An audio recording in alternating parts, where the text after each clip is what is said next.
तर केसमधील वरिष्ठ कोर्टामध्ये आता सुनावणी सुरू झाल्याची सगळ्यात महत्त्वाची आणि मोठी अपडेट आपण पाहतोय। तर वाल्मिक कराडच्या मोक्कांतर्गत कारवाईची ही सुनावणी आता सुरू झालेली आहे। केसमधील वरिष्ठ कोर्टामध्ये ही महत्त्वाची सुनावणी सुरू झाली। न्यायाधीश कुणाल जाधव थोड्याच वेळात त्या प्रकरणाच्या संदर्भातला महत्त्वाचा निकाल देणार आहे। तर न्यायाधीश कुणाल जाधव यांचा निकाल नेमका काय असेल याकडे सर्वांचं लक्ष लागलेलं आहे। एकीकडे परळीमध्ये कराड समर्थकांचा ठिय्या सुरू आहे, तर दुसरीकडे आता वाल्मिक कराडच्या मोक्कांतर्गत कारवाईच्या सुनावणीला देखील सुरुवात झालेली आहे। न्यायाधीश कुणाल जाधव यांच्या समोर आता दोन्ही बाजूचे वकील युक्तिवाद करतात। अधिकची अपडेट घेण्यासाठी थेट जातोय आपले प्रतिनिधी सचिन बडे यांच्याकडे। सचिन, कोर्टामध्ये सध्या सुनावणीला सुरुवात झालेली आहे। शुभमजी, न्यायालयामध्ये सुनावणीला सुरुवात झालेली आहे। मोक्का अंतर्गत वाल्मिक कराड यांची जी कोठडी आहे ती देण्यात यावी, ही मागणी जी आहे ती या ठिकाणी करण्यात आलेली आहे आणि केसच्या वरिष्ठ न्यायालयामध्ये याची सुनावणी देखील आहे। कारण मोक्का अंतर्गत कारवाई झाल्याच्या नंतर या ठिकाणी कोठडीची मागणी जी आहे ती केली जात आहे। कारण ज्या हत्येमध्ये म्हणा किंवा ज्या मोठ्या प्रकरणामध्ये वाल्मिक कराड यांचं नाव या आधीपासून घेतलं जात होतं, त्यानंतर त्यांच्यावर मोक्काची कारवाई जी आहे ती करण्यात आलेली आहे। मात्र हे सर्व काही होत असताना एकीकडे सुनावणी सुरू असताना दुसरीकडे परळी शहरामध्ये थोडा वादंग पाहायला मिळतोय। कारण त्या ठिकाणी परळी बंदची हाक देण्यात आली आहे, तर दुसरीकडे अद्यापही सुनावणी सुरू आहे। वरिष्ठ न्यायालयामध्ये केसच्या ही सुनावणी सुरू असताना आता या ठिकाणी कोठडीची मागणी केली जाते, त्यामुळे आता या ठिकाणी कोठडी वाढवली जाणार की काय? सचिन काही वेळासाठी थांबवतोय। वाल्मिक कराडच्या वकिलांची देखील प्रतिक्रिया आपल्यापर्यंत पोहोचते, त्यांची प्रतिक्रिया आधी आपण ऐकूया। सर, युक्तिवाद संपलेला आहे, निर्णय देखील झालेला आहे। नेमका काय काय युक्तिवाद झालेला आहे, काय सांगा? आज याच्यामध्ये कोर्टापुढे युक्तिवाद झाला। 10 दिवसाचा पोलीस रिमांड मागितली होती, पोलीस कस्टडी। त्याच्यामध्ये 10 मुद्दे त्यांनी घेतले होते की ह्या मुद्द्यावर आम्हाला 10 मुद्द्यावर त्यांची पोलीस कस्टडी पाहिजे। त्याच्यावर 21 डिसेंबरला 15 दिवसाची पोलीस कस्टडी त्यांनी दिलेली होती। त्यापैकी तेच मुद्दे 10 मुद्दे त्यांनी परत सांगितले होते की आम्हाला त्या बाकीच्या गुन्ह्यात तपास करायचा, यांची प्रॉपर्टी वगैरे चेक करायची, हे करायची। त्याच्यामुळे कोर्टानं आज दोन्ही सरकारी वकिलांनी आमचा युक्तिवाद ऐकला आणि कोर्टानं त्यांना जो पोलीस कस्टडी मागण्याचा अर्ज होता तो त्यांचा फेटाळलेला आहे आणि मॅजिस्ट्रेट कस्टडी दिलेली आहे। नाही, असं बिलकुल कोर्टापुढे काही नाहीये। कोर्टापुढे आतापर्यंत आमच्याशी कुठं निदर्शनास आलेलं नाही किंवा काही नाहीये। कारण आता आज फक्त जी काही एक्स्ट्रॉशनची केस आहे त्या संदर्भात आजची केस सुनावणी झालेली होती आणि मोका लावण्याच्या संदर्भात किंवा दुसऱ्या गुन्ह्याच्या संदर्भात असं आतापर्यंत ह्या कोर्टापुढे तरी अर्ज आलेला नाही। आता ते आम्ही त्या पुढच्या वेळेस आम्ही बघू, सांगू तुम्हाला। म्हणजे मोका लावल्यानं काय त्यांचा तसंही ह्या आतापर्यंत जो तपास आतापर्यंत आलेला आहे त्या तपासामध्ये त्यांनी सांगितलं की आम्हाला दुसऱ्या गुन्ह्यामध्ये त्यांना तपास करायचा आहे, पण कुठेही तपासामध्ये वाल्मिक कराड यांचा सहभाग आलेला नाहीये। ते आम्ही कोर्टाला स्पेसिफिक आर्ग्युमेंट केलेला आहे की गुन्ह्यामध्ये त्यांचा जो 103 BNS खाली गुन्हा आहे त्याच्यामध्ये यांचा कुठलाही, ऑन द कॉन्ट्ररी त्यांनी असं मागितलं की आम्हाला त्यामध्ये त्यांचा तपास करायचा आहे, त्या गुन्ह्यामध्ये यांचा सहभाग आहे का नाही या संदर्भात आम्हाला तपास करण्यासाठी परत 10 दिवसाची पोलीस रिमांड मागण्याचा अर्ज त्यांचा होता। त्याच्यामुळे त्या पद्धतीमध्ये किंवा त्या तपासामध्ये वाल्मिक कराड यांचा त्या गुन्ह्यामध्ये कुठेही सहभाग आलेला नाही। आता तरी एनसीआर झालेला आहे, आता बेलची काय प्रोसेस आहे?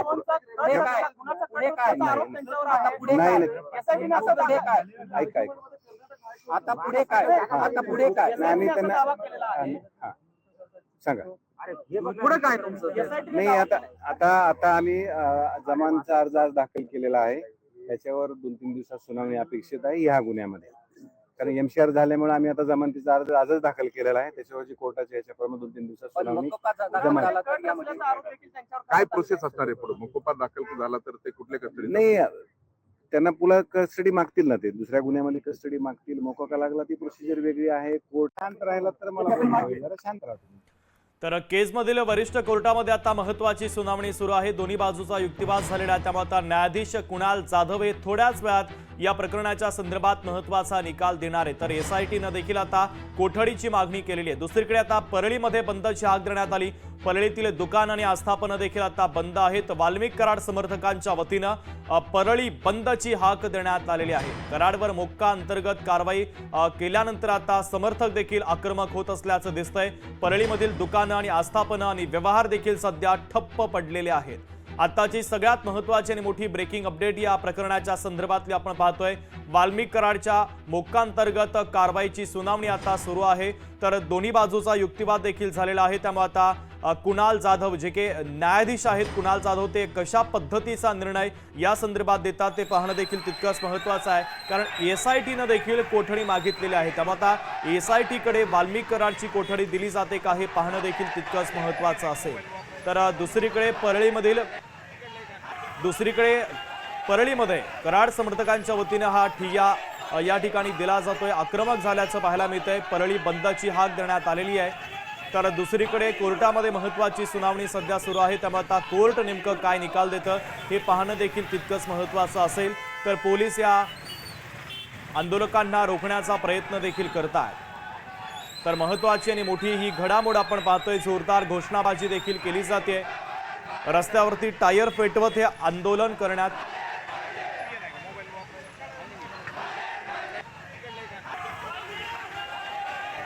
तर ही दृश्य आपण पाहतोय। परळीमधील कार्यकर्ते आता आक्रमक झाल्याचं पाहायला मिळतंय। जोरदार घोषणाबाजी देखील केली जाते। कराड समर्थक परळीमध्ये आक्रमक झाले। परळी बंदची हाक देण्यात आलेली आहे। पोलीस या आंदोलकांना रोखण्याचा प्रयत्न करतात। आंदोलकांनी रस्त्यावरती टायर देखील पेटवलेले आहेत।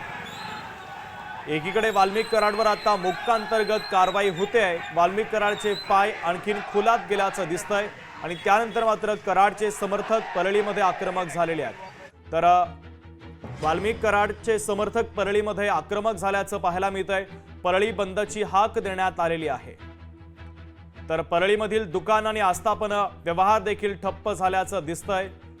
तर दुसरीकडे आता कोर्ट नेमका काय निकाल देतं हे पाहणं देखील तितकंच महत्त्वाचं आहे। विकास माने आपले प्रतिनिधी आपल्याला अधिकची अपडेट देत आहेत। विकास, परळी बंदची हाक देण्यात आलेली आहे। सध्या परळीमध्ये व्यवहार ठप्प झाल्याचं दिसतंय।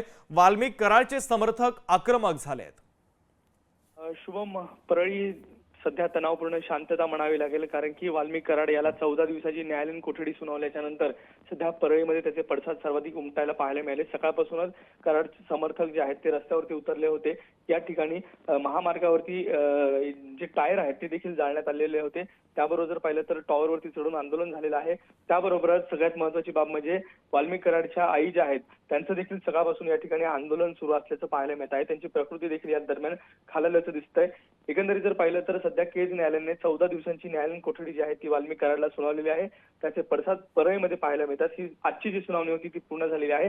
ही सुनावणी झाल्याच्या नंतर सध्या त्याला एमसीआर मिळालेला आहे। थोडक्यात तो मॅजिस्ट्रेट कस्टडीमध्ये जाणार आहे। त्यामुळे बीडच्या न्यायालयामध्ये बीडच्या ह्याच्यामध्ये जेलमध्ये त्याला घेऊन येण्याची शक्यता आहे। त्या अनुषंगाने सध्या पोलिसांचा देखील हालचाली त्याच पद्धतीने सुरू झालेल्या आहेत। पोलिसांचा चोख बंदोबस्त या ठिकाणी तैनात करण्यात आलेला आहे।